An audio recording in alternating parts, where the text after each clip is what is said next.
Then ito po yung nano-silver, nakita niyo po yan.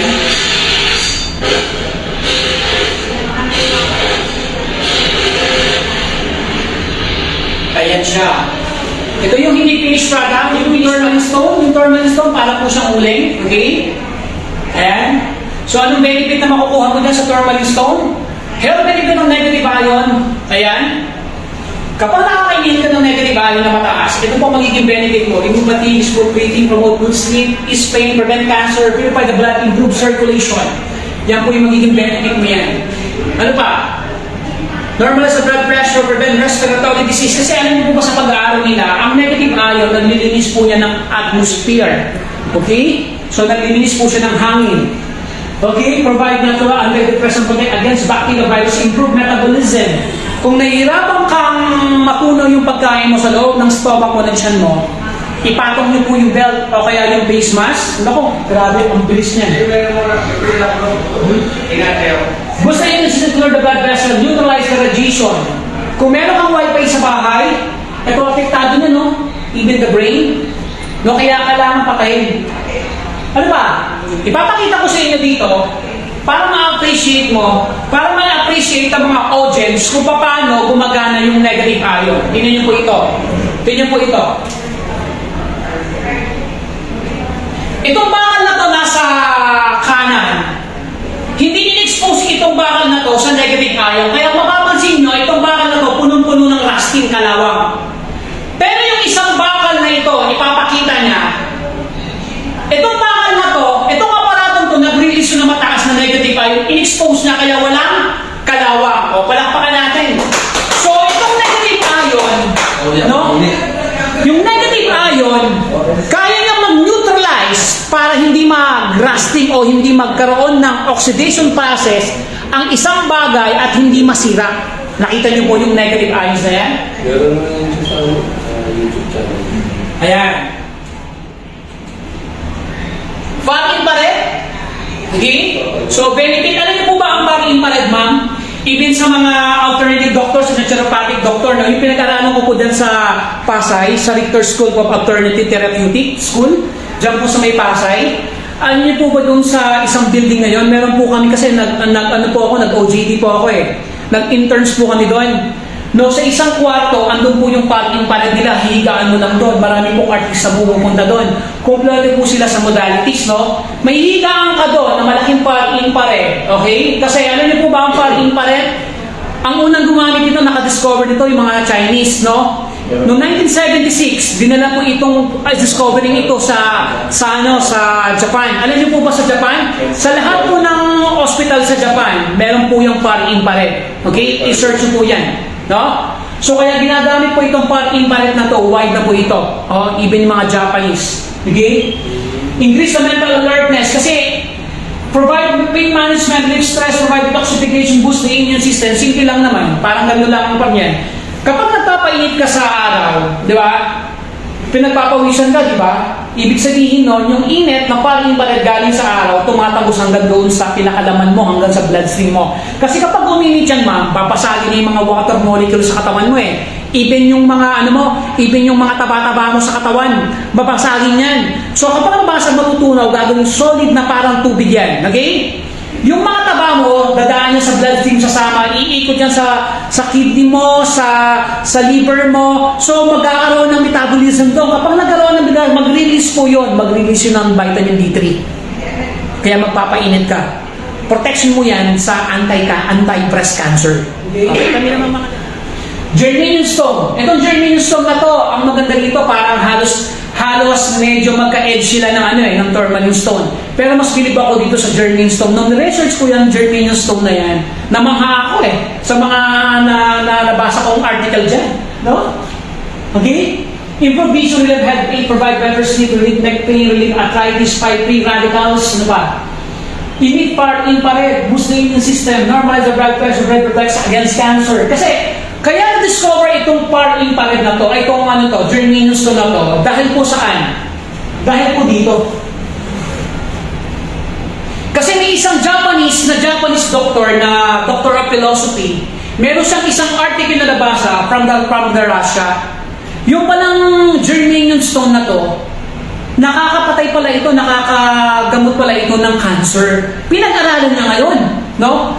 According sa research niya, no, pag binigay mo pala itong bato na to, doon sa mga tao na to, pwede silang malason. Patutuwa, ang ginawa niya doon sa research niya, pinag-aaral niya sa kanyang pag-aaral, ang ginawa niya, yung mga bato, dinurog niya yung germanium stone, okay?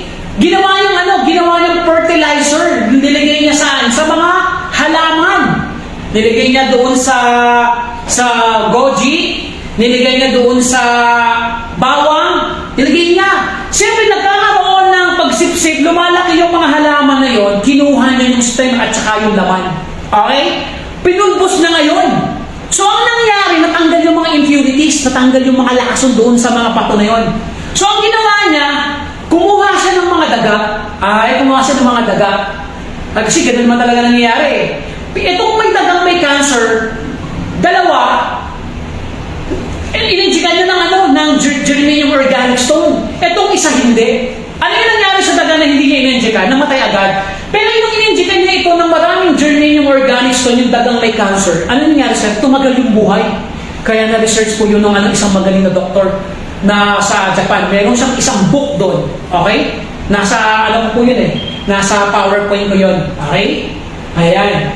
So ito naman, papakita ko dito, neutralize the radiation. Tingnan niyo po paano neutralize yung radiation?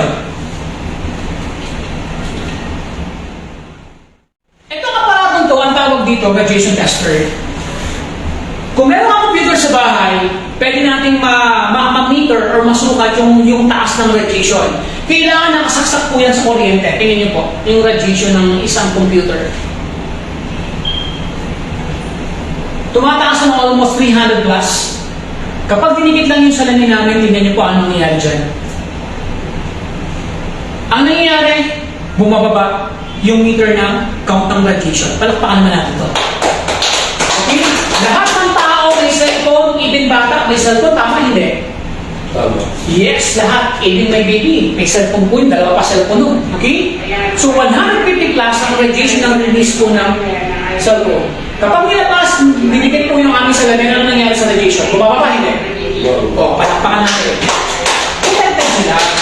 So, ganyan po yung technology na ating salamin. Kaya pa? Technology. Nanotechnology. Okay? Nanotechnology. Kasi ang ruler natin, may centimeter, may millimeter, then wala nang kasunod na sukat. Tama? Kailangan doon micrometer and nanometer. Kasi yung nanometer, napakaliit na po nun. Okay? Parang mas maliit pa yan, sobrang liit pa yan sa higla ng buhok mo. Sabi ng nanotechnology, kasi marami na po gumagamit ng nanotechnology Ang Pilipinas, hindi pa nila ma-adapt yan. Okay? Pero ang dami na pong bansa, i-google nyo po yan. Yung 1 nano, katumbas po yan ng almost 1 billion na sukat. Okay? Then 100,000 times na mas maliit po ang nanotechnology sa hibla ng buhok mo. 100,000 times. Napakaliit niyan. So, i-layman's term na lang natin. Ang sukat ng hibla ng buhok mo is 40 micrometer. Okay? Napakaliit na yan. Gagawin natin isang nanotechnology. Pupulbusin natin, paliliitin natin ng almost 1 billion times. Makikita mo pa kaya? Halos hindi na. Paano ginawa yan sa inyong salamin? Hindi po itong prima na ginamitan ng nanotechnology at hindi po itong temple. Ang ginamitan ng nanotechnology, napanood niyo po ba sa video? Yung mga bato na dinurog na niligay dito sa buong frame na to, yun po yung ginamitan ng technology, ng nanotechnology. Kaya kung may problema yung mata mo, isuot mo lang, may mga pumapasok na mga oxygen dyan. Yun po yung ginamitan ng nanotechnology. Palakpakan po natin. Punta na tayo sa testimony. Disclaimer lang sa ating mga nanonood, no? Marami po kaming product, ma'am. Even the mga apparels, okay? Meron po kaming bonnet. Isa-isayin ko na, bibilisan ko na. May bonnet kami kung masakit ang ulo mo, lagi kang may headache, no? Suot mo yung bonnet. Kasi doon sa ilalim noon, meron pong mga nakadakdak doon. Meron po yung mga negative ions doon. Nandun na po, lahat. Kung gusto mo makapag-concentrate yung anak mo, pasuot mo po yan. Hindi makatulog, ginagamit ko po yung pampatulog. Okay? Meron din kaming eye and ear mask. Hindi ka makatulog sa gabi, ilagay mo rin. Meron din kaming face mask. Okay? Kung yung katabi mo mabaho, mag-face mask ka. Okay? Kasi generator, naglalabas ko ng 26 million negative ion. Ito, ang laking tulong sa akin to. Kapag nahirapan ako huminga that time, ito lang inaamin ko, yung pinaka-black nito, grabe. Naglalabas po siya ng 26 million negative ion. Nung tinas namin to ni Capri Rivera, kasi meron siyang aparato, ang kaya niyang ilabas, i-count, no, almost 16 to 18 million negative ion per cubic centimeter. Hindi ko pa natatapos yung video eh. Hindi ko pa na-upload dahil wala akong time, pero i-upload ko yun. Okay? Ano pa? Meron kaming knee guard. Okay, yung knee guard. Kung masakit lagi yung mga buto mo sa tuhod, hindi ka makatayo, naku, ilagay mo yung knee guard. Halos karamihan ng testimony namin dito, mga na-stroke eh, yung knee guard nilagay dito. Naku, nakatayo, nakatakbo. Kaya ako na yung saklayan eh. Papanood niya sa YouTube channel ko. Okay? Ano pa? May neck belt. Ayan, may belt. Kung yung mga bilbil yung malalaki naghahampasan, naku, bumili kayo neck belt. Ay, ano pala, ng nano slim belt. Ang laki po nun, okay? Ayan. Ano pa? May nanosphere. Lagyan mo sa tubig kung may diabetes ka, kung para ma-oxidinize yung water, kailangan po malinis sa water, alkaline. Hindi po siya nag-alkaline, no? Ano pa? Meron po kaming sticker para sa panglagay sa mga gadget, etc. Okay, ang dami namin pong produkto. Okay? Disclaimer lang po, lahat ng aming testimony, hindi po binayaran at hindi po to scripted. Hindi ito gawa-gawa lamang o hahaka-haka ng isang tao. Okay? Dahil wala dito kababalaghan. Okay? So ito po lahat ay mula ng 2018 until 2023, in-upload po ng mga bumili, in-upload po ng mga nakakita sa iyo sa Facebook, pumunta sa opisina bumili at in-upload po yung testimony nila. Okay? Ayan, ito po yung baby ko, 1 year old pa lang gumagamit na siya ng iron spec. Yung baby ko po, 6 na taon na siya ngayon. 5 taon na po siyang gumagamit ng iron spec. At ito naman yung asawa ko. Okay? Ito po yung inuuna namin na bigyan ng salamin. Meron po siyang sakit na corneal ulcer. Ibig sabihin, yung cornea niya nagkaroon ng problema, kinain po ng bakterya. Kasi sa kwento ng magulang niya, 6 months pa lang yung baby niya, may nakita ng puti doon sa cornea. Hindi niya alam kasi wala namang papagamot eh. Kala niya kung ano lang. Pinabayaan niya hanggang yung bata na 3 years old, 2 years old. Ano yung nangyari, ma'am? Bakterya pala yung kulay puti na yun doon sa cornea niya. Kinain ng bakterya. Kaya lumuwa po yung mata ng bata. Nung binigay ko yung salamin ng aking baby, pambata sa kanya, umuki na wala yung wala yung pananakit ng mata ng bata. Then after that, in-upgrade ko po yan ng M52. After 6 months, ito na po yung mata ng bata, bumalik sa dati. Palakpakan na natin. No operation. Medyo nung time na yan, ano yung po nangyari dito? Kasi, doon sa mga lahat nagtatanong, Doc Joji, bakit after 3 months, 2 months, yung mata ko parang lalong sumakit? Parang may nagdi-discharge. Alam niyo po, hindi lang po kayo unang nakaramdam niyan. Even po ito si Jamaica. Noong time na tinawagan ako ng asawa ko, nasa seminar ako niyan outside eh. Okay? Sabi ng asawa ko, sabi niya, yung binigyan natin ng salamin, gusto nang pa-opera ng nanay yung mata ng bata sa PGH, tatakbo na. Gusto nang ipadukot. I-opera yung tatanggalin na kasi nagdi-discharge ng maraming muta daw. Then sobrang sakit daw. Sabi ko, okay lang yun. Naghihil na sa loob yun. Hintayin mo lang. Ang dami kong paliwanag kasi sinesend niya yung mga voice message ko eh. Sige, pa-open na, nakasar na ako kasi hindi niya maintindihan. Sige man, pag pinatanggal mo yung mata ng bata, ng anak mo, hindi mo na maibabalik yan eh. Normal lang yan eh. Nagdi-discharge yan kasi nagdi-detox yan, etc. Sobrang sakit na daw. Pabayaan mo lang. Matitigil yan. Alam niyo po, nabubuti nakinig. Nakinig sa amin. After 11 months, ito na siya yung bata. Bumalik sa dati. Kaya kung nakakaramdam po kayo ng pangangate, sobrang kate, parang mahapde, parang etc. Normal lang po yan. Continuous mo lang yan. Ibig sabihin, nag-heal na po yan. Unti-unting nadi-discharge. Kung meron niyang mga duo, meron man niyang mga nana, naku, matuwa kayo lumalabas sa mata niyo. Glaucoma. Ito rin po, nabigyan namin ng salamin to. Si Johan. Now, after 11 months, the same, back to normal yung mata niya. Lumiit. Okay? Ito po yung pinaka-latest namin testimony, swollen eyelid. When say swollen eyelid, water retention po yan sa kalukot ng kanyang mata, hindi nagkaroon ng circulation. Tubig po yan, water retention, hindi nagkaroon ng circulation. Ang nangyari sa kanya, bumukol po. Nang gumamit ang GSO niya, after a few months, okay? Ayan po nangyari sa kanya, back to normal. Central retinal artery occlusion. Okay? Pag sinabi mong central retinal artery occlusion, di ba po kanina may pinakita akong pinakamalaking ugat sa ating mata? Yung kulay red. Nagkaroon po ng blood clot. Kasi yung unang diagnose sa kanya, retinitis pigmentosa. Pag sinabi niyo pong retinitis pigmentosa, pagkasira po ng rad receptors. Ibig sabihin ng kasi dalawa po ang receptors ng ating paningin ng ating mata eh. Yung cons, ginagamit mo yan sa umaga, nakakaya ka nakakita ng iba't-ibang kulay. Yun yung nagagamit mo ngayon kasi maliwanag. Pero kapag gumabi na po yan, nawawala na po yung silbi nung cons receptors. Ang gumagana na po dyan, rad receptors. Yung panggabi naman tagakita, yun po yung rad.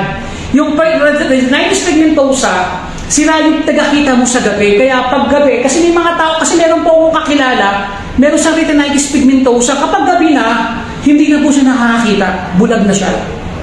Hindi nag-develop ng maayos yung rad receptors niya. Kaya po ganun. Okay? So ito sa kanya, yun ang unang diagnose. Nung nagpa-diagnose ulit siya, yung central retinal artery occlusion, nagkaroon po ng blood clot. February 2021, na-meet ko po siya, bulag na siya. Then April 2021, nag-meet kami ulit. M56 na po gamit niya, nakakita na po siya. Palakpakan naman natin. Glaucoma. Ito po parang ito, pinuntahan pa namin ito sa San Jose Mindoro. Actually, papaalis na kami noon, sabi ko kailangan mapuntahan natin yung bata para makita natin. Nung nagkaroon siya nabigyan na ng company ng foundation ng salamin, bata pa lang yan, pagkalabas pa lang, automatic, hindi na po yung mata niya, inward glaucoma po ang tawag dyan. Okay? Close inward glaucoma yan eh, gumawa na yung mata niyan. Nung gumamit po siya ng iron spec, after 4 months, yung mata niya back to normal. Palakpakan naman natin. Katarata, ito si Ma'am Dayan, client, ano po namin ito, sa mga patient namin ito, downline namin ito. 2 weeks lang po yan, tibig catarata niya, ang laki, lumiit. Halos katundok na lang po yan. Halos nawala na po yan. Sobrang tagal na gumamit ng iron spec. Palakpakan naman natin. Si Marcel naman, congenital cataract, second degree glaucoma, yan po, luwa yung mata niya, katarata na may glaucoma pa. First operation sa kanya, unsuccessful. Nung pinapa-opera ulit siya ng nanay niya, kaya na siyang tanggapin eh, baka ano na mangyari dun sa mata niya. Pero nung nakita niya sa Facebook po yung, doon pa yan sa lumang building, nung nakita niya sa Facebook yung iron spec, after using iron spec, after 6 months, yung mata niya back to normal. Palakpakan naman natin. Hemifacial spasm. Itong sakit na to, no, dahil dun sa facial nerve, kasi yung ating mukha, meron po yung tinatawag na facial nerve. Kaya nakakaganon ka dahil yun sa facial nerve. Yung nerve na yon, no, kapag napasukan po yun ng bacteria, no, ang mangyayari dyan, no, parang si Justin Bieber, halos makagawin na siya, hindi na niya makituloy yung mata niya, may bacteria, na nagagamot naman po yan, pero medyo matagal, okay? Ito sa kanya, meron siyang hemifacial spasm, apektado yung facial nerve niya. No, nung gumamit po yan, kasi babagsak po yung ganda niya eh, kasi hihili yan eh, no? Nung gumamit siya ng iron spec, 10 days, kasi po ito, nasa campus century, may position niya siya, police siya. Yung kapatid niya po yung bumili sa amin. Okay, nung bumili siya ng M40, 10 days back to normal. O, palakpakan naman natin. Okay? Ito po si tatay, yung kanilang mata niya, halos hindi na malimulat sa habang panahon. No? Biliin nyo, iron spec lang ang nagpapulat sa kanya. You know? Ayun no? O, diba? Lumambot sa tulong ng infrared, then oxygen, diba? And then also the nano-silver, kasi may antibacterial yun, no? So, ayan. Kasi once na hindi mo naimulat, hindi makakapag-produce ng sweat, ng tubig yan. So mag-i-stack lang dyan yung mga muta, etc. Hindi makakalabas, no? Yan po nangyari sa kanya. Okay, same scenario, hemifacial spasm, back to normal. Ito naman, nagkaroon ng bacteria yung mata, back to normal. Gaganda ka dito, pupuwi ka eh. Dati ang pangit ko eh, ngayon gumapa na ako. Okay? So, eye style. When you say eye style, ito po yung kulitis sa ating mga mata. Hindi po ito nakukuha sa pamboboso ha. Kasi po yung ating mata, may tinatawag po yung mga glands. There's 25 glands sa ating mata. Doon po nagsisirculate yung dumi. Kailangan ng itapon. Kaya kung mapapasin mo sa pilik mata mo, may parang tubig. Yun po yung doon napupunta po yun. Natupupunta. Yung sa kanya, barado yung glands. Kaya hindi makalabas yung dumi. Kaya nagkakaroon ng pamamaga. Nagkakaroon ng edema, no? Pamamaga. So kapag nagnana, hindi makalabas, nagkakaroon ng nana. Di ba? So hindi, tanggalin ka lang ng pilik mata. Hindi po dapat ginagawa yun. Okay? So, ang nangyari sa kanya, nakita niya sa Facebook, okay, gumamit, pumutok, after a few days, nawala. Hindi na siya tinutubuan ng kulite. Kasi ang history niya, bata pa lang pala, may kulite na yung bata niya, laging may kulite. Nung gumamit ng iron spec, wala na siyang kulite. Okay? Yan po nangyari. Palakpakan naman natin. Yan yan sa Facebook, NBI testimony. Okay? Ito ng tao to, barkada to ni Liborio Liwat, sa mga down na yung top-earner, no? Ang sakit na sa mata, sa vision, migraine, vertigo, astigmatism, tatlo. Ilang years siyang iniinda? 20 years. Astigmatism, migraine, tsaka vertigo, iniinda niyan 20 years. Nung binigyan po siya ng iron spec, ng libre, na-sponsor lang siya ni Liborio Liwat, ni Borge Liwat, 2 months lang, nawala itong tatlong sakit niya sa vision niya. Diba? Kapatid, ito mga batang to, hindi ko na makakalimutan kasi ganito po siya. Gamer kasi itong batang to, napabayaan ng magulang sa kakaglaro. Ganito po siya sa monitor. Itong mga letter na yan, yung A at saka O, nagkakamali siyang basahin niya yun. No? Pinuntahan kasi, minsan po ito ng asawa ko eh. Nung pinuntahan po yan sa bahay nila, sabi ng asawa ko, sige, iwan ko na lang itong iron spec. 38 B-Red. Iwan ko na lang, saka mo na lang bayaran kapag luminaw yung mata ng bata. Alam niyo po, after 36 days, 36 days, luminaw po yung mata ng bata. Ito po yung kwento ng nanay. No? Yung dati kang hindi nakikita sa malayo, nakikita na niya yung letter at saka yung A at saka O, tama na. Palakpakan naman natin. Luminaw na luminaw yung mata ng bata. Di ba? Pterygium. Alam niyo po ba itong pterygium na to? Marami itong sanhi eh. No? Saan? Sanhi po yan sa ultraviolet rays. Kapag exposed ka sa sobrang init, no? Aangat po yung pinaka-conjunctiva po yung parang thin layer na parang plastic na sobrang nipis na napaka-sensitive. Aangat yan. Kaya umaangat yan eh. Kaya no? So, kapag umangat yan, natakalat yan, kaya tinawag yan pugita sa Tagalog. Kasi kakainin yung buong eyeball mo yan. Okay, ino-opera yan. Pag pino-opera mo, medyo mahal. Pero after that, bumabalik pa rin kapag wala kang gamit na anti-UV. No, ito, after 5 days, gumamit, nawala. Kasi ito, client ng downing ko. Tumawag ko sa akin, bakit lalo na lalo. Para hindi na mabisa yung iron spec mo. Then after 5 days na nawala. Ganun din po, keratitis. Ayan o, bacteria sa mata. Parang sore eyes, parang sore eyes, no? Back to normal. Ano pa? Pterygium. Almost 1 month yun. Dahil ang pterygium niya, almost 1 month. Sa kanya naman, almost 3 days. Pterygium, pinguicula. Mataas na grado. Ito si nanay, pang-pitong salamin na sana kung hindi niya nakita yung iron spec eh. Eh nakita niya yung iron spec, no? Ayun, bumaba na yung grado ni nanay. Until now, luminaw na yung mata ni nanay, no? O, palakpakan natin. Ganun si nanay. 3 makakapal ng salamin. Ayan, luminaw yung mata nila. No? Ikaw ba, magpapahuli kayo? Hindi siya naman. Mag-try naman kayo. Kasi, no harm in trying, guys, no? Tayo nag-promote tayo dito na para at least meron mga alternative. Kasi kung, siyempre, kung out of budget ka, wala kang pera talaga, nag-i-host ka talaga, na wala kang pambili, no? Itry mo to. No, gawa mo ng paraan. No, hindi naman po kami nagsasabi dito ng kasinungalingan kasi marami po tayong testimony.